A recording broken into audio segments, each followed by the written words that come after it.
Diperbaiki tafsirnya, diperbaiki apa, pengen dipelajari apa dulu Pak. Silakan secara runut, secara sistematik, pelan-pelan. Dimulai dari hal yang kecil, hadis arba'in, baca. Ada yang kurang paham, tanya sama ustadz, tanya sama guru-guru yang telah menjadi imam kita. Apa maknanya ini? Satu-satu kita pelajari dengan niatan. Itu merupakan bentuk hasanah yang kita minta kepada Allah.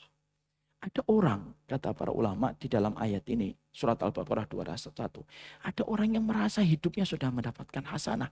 Padahal tidak ada sama sekali hasanah yang dia miliki. Masya Allah ya, ini luar biasa. Wakam, berapa banyak orang yang merasa mendapatkan hasanah, tapi sejatinya dia tidak pernah mendapatkan hasanah di sisi Allah.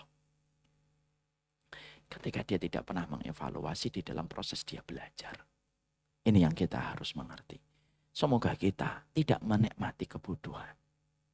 Makanya Khalil bin Ahmad mengatakan manusia dalam pusaran ilmu ada 4. Ada manusia yang tahu, dirinya tahu, lalu dia beramal dan mengajarkan. Ada yang kedua, manusia yang tahu tapi dia tidak merasa kalau dirinya tahu. Yang ketiga, ada manusia yang bodoh, merasa dirinya bodoh, lalu dia belajar. 1, 2, 3 ini mulia Pak. Khalil bin Ahmad rahimahullah ta'ala berkata, kalau Bapak nomor 1, alhamdulillah. Kalau Bapak nomor 2, alhamdulillah. Kalau Bapak nomor 3, masih alhamdulillah. Bodoh, tapi ngerasa bodoh. Maka kemudian belajar. Yang parah itu yang keempat. Orang yang bodoh, tidak merasa dirinya bodoh. Bahkan dia merasa dirinya itu berilmu. Nah, ini yang parah Pak. Ya, pahamnya separuh, ngomongnya double. Dia nggak paham sama sekali. Orang yang keempat ini yang bikin kekisruhan ini, yang banyak fitnah ini yang keempat ini. Makanya banyaknya pertikaian, perselisihan yang kita dapatkan hari ini di sosial media. Ya karena banyaknya orang-orang yang bodoh yang mereka itu tidak menahan omongan dan lisannya. Lausakatal jahil, kalaulah setiap yang jahil itu diem ketika dia itu tidak perlu berbicara yang bukan pada kapasitasnya. Oh enggak banyak fitnah Pak yang kita sering jumpai hari ini di media sosial Pak. Hari ini media sosial itu terus saja. Berbagai macam perbedaan, perdebatan tidak ada ujungnya. Kenapa? Banyak orang bodoh tidak belajar untuk diam. Maka minimal yang ketiga. Maka inilah yang menjadikan kita akhirnya paham. Rabbana atina fid dunya hasanah, ilmu. Dan Bapak kalau ingin menakar, apakah doa ini Allah kabulkan untuk saya? Lihat aja pemahaman kita tentang agama. Allah tidak melihat hasilnya, tapi Allah melihat prosesnya. Dan belajar itu, kalau kita kembalikan kepada cara para ulama, Pak, belajar itu harus runut, satu materi selesai. Jangan pindah-pindah kalau bisa. Kalau memang kita sudah betul-betul ingin mendapatkan hasanah, itu sudah mulai kita evaluasi cara kita belajar. Teknik mesin, Pak, belajar mesin aja. Itu objeknya mesin, itu dilakukan secara runut, sistematik, terukur, terevaluasi setiap semester. Itu belajar mesin, Pak. Teknik mesin itu 8 semester di kuliah. Dan dipelajari dengan susah payah, Pak. Masa kita belajar akhirat, kualitas kita di dalam mempelajari akhirat jauh berantakan daripada orang yang belajar mesin, padahal objek dari ilmu kita itu Allah dan Rasulnya. Maka kita dalam belajar sudah mulai terstruktur, tersistematik satu-satu sampai selesai. Jangan lompat-lompat. Ada orang yang kadang belajarnya itu sudah bagus, insya Allah tanpa menafikan pahalanya. Ada orang taklim, tapi materinya tematik terus. Bukan salah, tapi kurang ideal kalau sudah terlalu lama bagi seorang penuntut ilmu. Makanya kadang-kadang kalau sudah terlalu tematik terus, akhirnya kalau ditanya, sudah lama ikut taklim? Sudah, berapa tahun? 12 tahun saya sudah mulai taklim. Apa aja yang dipelajari? Nah itu yang saya bingung, apa aja. Karena setiap pekan ganti judul. Ganti judul dia. Padahal dalam belajar itu fokus saja satu dulu selesai. Makanya kenapa saya memilih tema materi ini. Fokus dulu selesai, ganti lagi kitab. Supaya nanti kita akhirnya tidak perlu mengulang-ulang yang sudah kita pelajari. Supaya sistematik. Nah itulah di antara evaluasi catatan kita di dalam kita belajar. Itulah arti hasanah Pak. Makanya sampaikan sama anak-anak. Anak-anak kita Pak kalau masih hanya paham dunia tok, dia belum dapat hasanah. Nah terus gimana supaya saya membekali hasanah untuk mereka?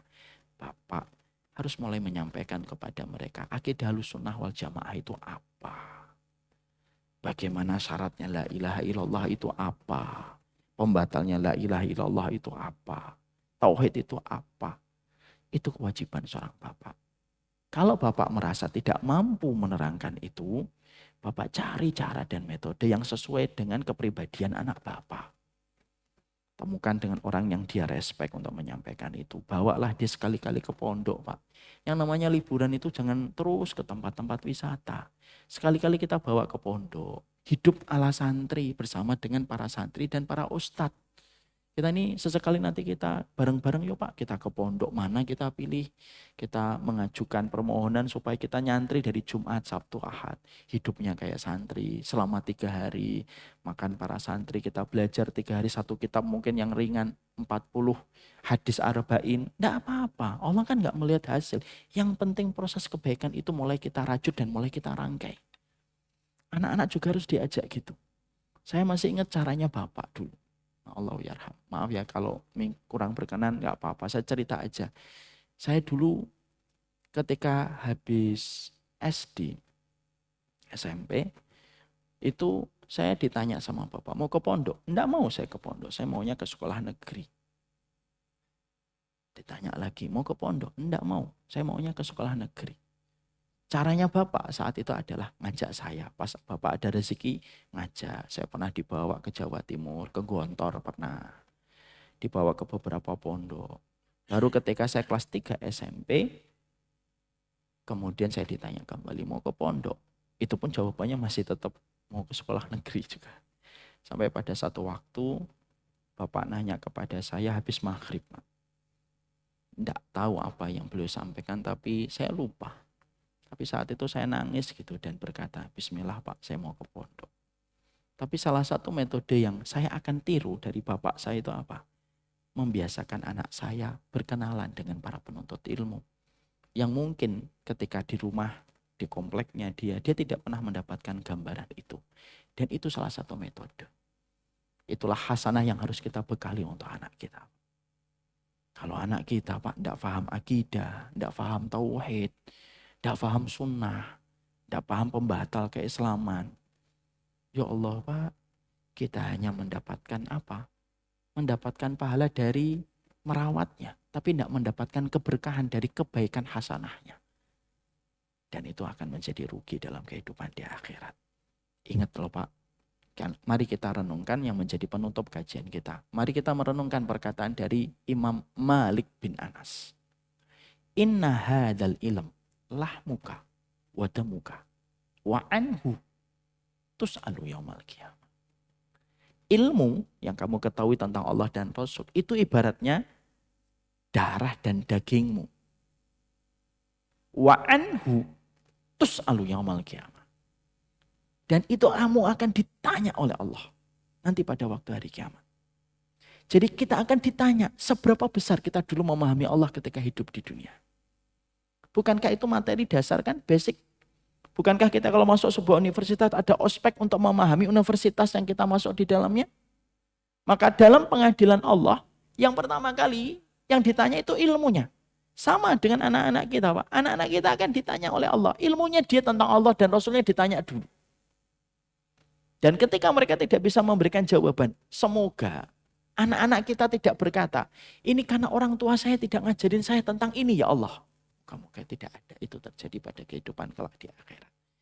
Ilmu akhirat tidak boleh disepelekan. Kalaulah kita masuk ke Indosat, harus S1 minimal. Maka surga Allah itu lebih daripada kantor favorit yang kita ingin bekerja dan anak kita bekerja di dalamnya. Wassallallahu ala nabiyina Muhammad walhamdulillahirabbil alamin. Ini yang dapat saya sampaikan di dalam pertemuan hari ini. Semoga Allah memberikan keberkahan dalam setiap urusan kita. Dan memberikan keberkahan kita masih di bulan Muharram. Bulannya Allah Subhanahu wa Ta'ala. Semoga Allah bimbing kita kepada perkara yang Allah cintai.